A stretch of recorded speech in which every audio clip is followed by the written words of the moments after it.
안녕하세요. 한 주 동안 푹 쉬셨죠? 자, 우리 산업보건 하고 있는 건 아실 거고요. 저번 주에 나눠드렸던 유인물입니다. 자, 저번 주에 나눠드렸던 유인물 마저 하고 그 다음에 문제 풀겠습니다. 우리 산업재해 통계지표 한 6쪽 정도 될 것 같아요. 자, 산업재해 통계지표 제가 이론할 때도 얘기했지만 외워라 이렇게 얘기를 했습니다. 무조건 외우셔야 돼.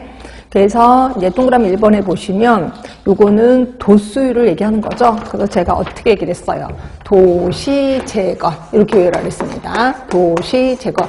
도수율은 근로시간 수분의 재건수 곱하기 100만. 그래서 도시 재건하는데 100만 원 이상 들겠지 뭐. 이렇게 해서 외우시면 돼.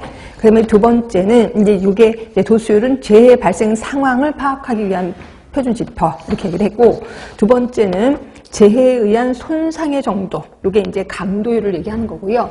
강도율은 강시 손일. 이렇게 외우라고 그랬습니다. 근로시간 수분의 손실 일수 곱하기 1000이 되죠. 자, 그런데 이때 손실 작업 일수를, 이 사람이 이제 앞으로 절대로 일을 못해. 또는 사망했어. 그러면 7,500일로 계산을 합니다. 이것도 좀 외워두세요.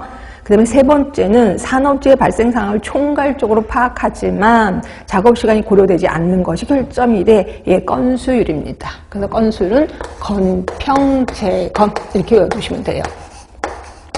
평균 근로자 수분의 재건수 곱하기 1000. 네, 그렇게 해서 외워두시고, 그 다음에 네 번째는 재해 건수당 평균 작업 손실 규모가 어느 정도인가를 나타내는 거거든요. 이게 평균 작업 손실 일수예요. 평균 작업 손실 일수. 그래서 이거 그냥 외워두시면 될 것 같고요. 대부분 요 세 개가 많이 나오더라고요. 도수율, 강도율, 건수율. 예, 그렇게 기억해 두시고. 그 다음에 기타 부분에 1번하고 2번을 묶어서 재해율이라고 쓰세요. 재해율. 자, 재해율은 다시 둘로 나눌 수 있다는 거지. 뭐냐면 재해 백분율, 그 다음에 재해 만인율, 재해 천인율로 나눌 수 있다는 거죠.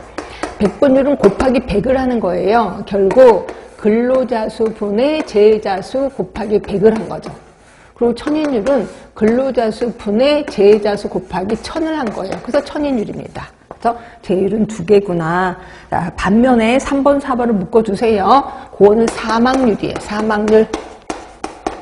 사망률은 다시 둘로 나눠서 사망만인율, 그 다음에 또 하나가 사망 10만인율 이렇게 나눠요. 10만인율. 그러면 이거 뭐예요? 근로자 수 분의 재해로 인한 사망자 수 곱하기 만을 한 거예요. 그럼 얘는요? 근로자 수분의 재해로 인한 사망자 곱하기 10만을 한 거죠. 별건 아니에요. 아, 그렇게 한 거구나. 이렇게 보시면 되고요. 그래서 이 정도도 좀 기억을 해주시는 게 좋습니다.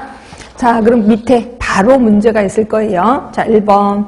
위험에 노출된 단위 시간당 재해가 얼마나 발생했는가를 보는 재해 발생 상황을 파악하기 위한 거야. 아까 재해 발생 상황을 파악하는 게 도수율이라고 했죠? 네, 도수율입니다. 그 다음에 두 번째, 1000시간을 단위 시간으로 연근로시간당 작업손실수로서 재해에 의한 손상의 정도야. 재해에 의한 손상은 아까 말한 강도율이죠. 그 다음에 세 번째입니다. 조사 기간 중에 산업체 근로자가 1000명당 재해 발생 건수야. 그럼 이거는 건수율을 얘기하는 거지. 그쵸? 근로자 1000명당 재해 발생 건수니까. 그치? 자, 그 다음 네 번째, 재 건수당 평균 작업 손실 규모가 어느 정도인가를 나타내는 거, 요게 평균 작업 손실 일수. 그래서 식을 외우면 읽으면서 아, 이거구나라고 금방 깨닫게 될 겁니다. 5번이에요. 자, 발생 상황을 파악하는데 가장 단순한 자료. 자, 요거는 모르셨다면 외워주셔야 돼. 얘가 건수율입니다. 건수. 그래서 발생 상황을 파악하는데 가장 단순한 자료. 이게 건수율. 몇 건이나 되느냐? 뭐 이런 걸 얘기하는 거죠. 자, 그 다음에 거기에 이제 그 위로 올라가시면 건수율인데 3번에 보시면 이렇게 써 있어요. 산업재해 발생 상황을 총괄적으로 파악할 수 있다. 결국 가장 총괄적으로 본다는 거는 아주 깊게 보는 게 아니라 단순하게 보는 거죠. 대강계. 총괄적으로 그거를 얘기하는 거고. 그럼 여섯 번째는 위험 노출 시간에 따라 얼마나 중한 손상이 발생하는가를 보는 비율이야. 얼마나 중한 손상이니까 이건 강도 쪽이겠죠. 강도율. 그 다음에 위중도, 이것도 역시 똑같은 말이죠. 중한 손상이나 위중도랑 똑같은 말이니까. 그러니까 얘도 강도율. 그다음 8번입니다. 재평균 규모를 파악할 수 있는 측정으로 작업장별 산업장 간 단순 비교가 가능하다. 이게 평균 작업 손실 일수입니다. 재평균 규모를 알 수 있으니까 평균적으로 작업 손실 일수가 며칠이냐 이렇게 하는 거잖아요. 그래서 작업장별 산업장 간 단순 비교가 가능한 게 이거다 하시면 될 것 같고, 그래서 시험 문제